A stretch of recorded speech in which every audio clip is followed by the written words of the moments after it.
にわからです。にわかです。モスティクス様から CNC フライスをご提供いただきました。内容物はこのようになります。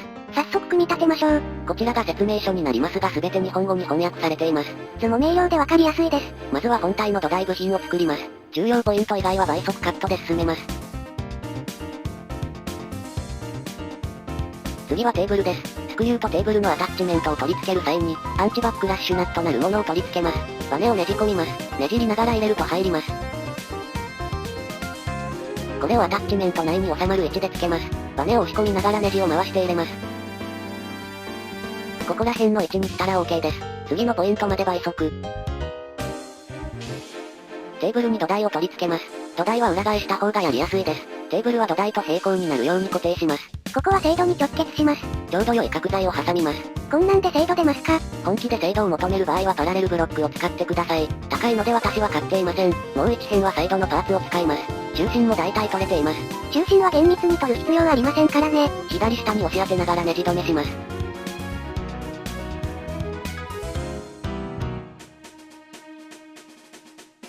最後に足を固定しますがそのままつけるとグラグラするので、M6 のワッシャーを入れるとぐらつきが改善されます。ワッシャーは自分で用意しましょう。最後にハンドルを取り付けてこのステップは終了です。次は左側に柱を立てます。軽く固定します。反対側の柱と同じ位置で固定する必要があるので、ブロックを使って位置を一定にします。ブロックに押し付けて本締めをします。次のステップに進みます。モーター周りを組み立てます。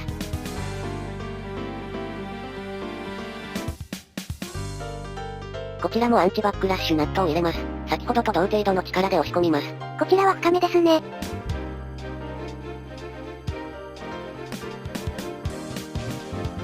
これでモーター周りは完成です。右側にも柱を立てます。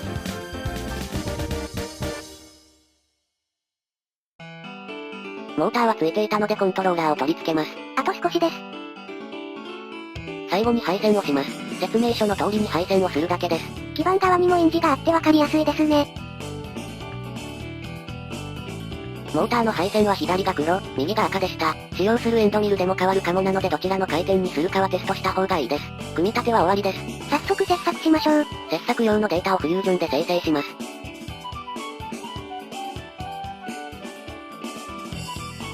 素材はまな板を使います。それでは切削します。なかなか音が大きいです。切削速度をかなり速くしているのでその影響もあると思います。防音対策は必要と感じました。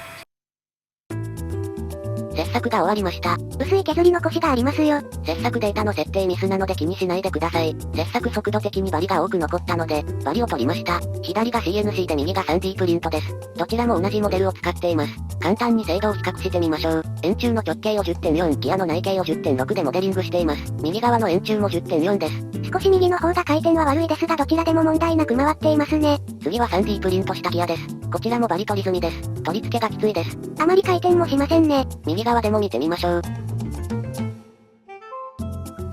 こちらもキツキツです。回転も同様にスムーズにはなりませんね。内径を測ります。CNC 製です。10.5 から 10.7 です。次は 3D プリンタ製です。10.2 から 10.4 です。モデルと出力物の誤差は CNC の方が小さいです。モデルと近い値を求める場合は CNC 手軽にモデルを出力する場合は 3D プリンタですね。右の円柱の内径を小さくしてギアとして機能するか確認します。こちらは両方とも問題なく機能しています。それでは私にとってのメインに進みます。KI キャドでテスト用の LED チカチカ回路を設計して、ガーバファイルを生成します。穴開けもするのでドリルファイルも生成します。フラットキャムで先ほどのデータから CNC 用の切削データを生成します。基板を板に固定します。両面テープを使います。ちなみに強力めなやつです。念のため基板の周りをグルーガンで固めます。切削中に基板がずれたら台無しです。ここまですれば大丈夫でしょう。ガチガチです。切削します。刃は何を使っていますか？付属の 0.1mm V カッターです。細すぎて折れやすそうです。10本もついてくるので替えの心配はありません。気兼ねなく使えますね。基板を取り出しましょう。予想以上の出来に驚いています。今回は確実に削るために深めに掘りましたが、浅く掘ればより溝は細くできます。また、現状でもスルーホールの IC が使える幅なので、全く問題ないです。テンション上がりすぎでは、穴開けまで自動でできるようになったので嬉しすぎます。ドリルでの穴開けはかなり大変でしたからね。さらにエッチングの手間や、塗膜を剥がす手間、今回は基板の切れ端を使ったのでやりませんでしたが、基板を切り出す手間がなくなるのは革命です。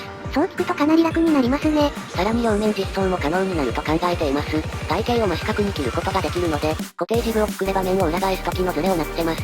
そうなると両面とも狙った位置にパターンを彫刻できますね。穴開けが自動な点もミソです。話しているうちにハンダ付けが終わりますよ。ハンダ付けも問題なくできました。動作テストです。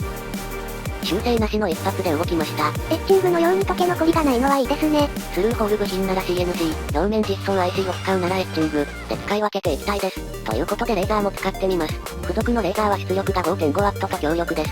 レーザーもついてくるんですね。CNC とレーザーの 2in1 です。先ほどの彫刻の結果です。うまく彫刻できていませんよ。設定を変更して再彫刻しました。今度はバッチリです。設定も細かく調整できるのでグッドです。一部かすれがありますがレーザーの出力を半分に落としているためです。実際に基板に使う場合はレーザーをマックスにするので問題ないです。最後にオフラインコントローラーに触れて終わります。これを使うと SD カードの切削データを読み取ることでパソコン接続なしで切削が可能です。テストデータで確認します。しっかり動いています。加えて手動でマシンを動かすこともできます。移動量と回転速度の設定もできます。移動量が変わっています。ハンドルもあるのでフライス板のように使うこともできます。ちなみに原点の微調整に非常に役に立ちました。もはや 3in1 ですね。まとめに入ります。いい点の一番は切削精度です。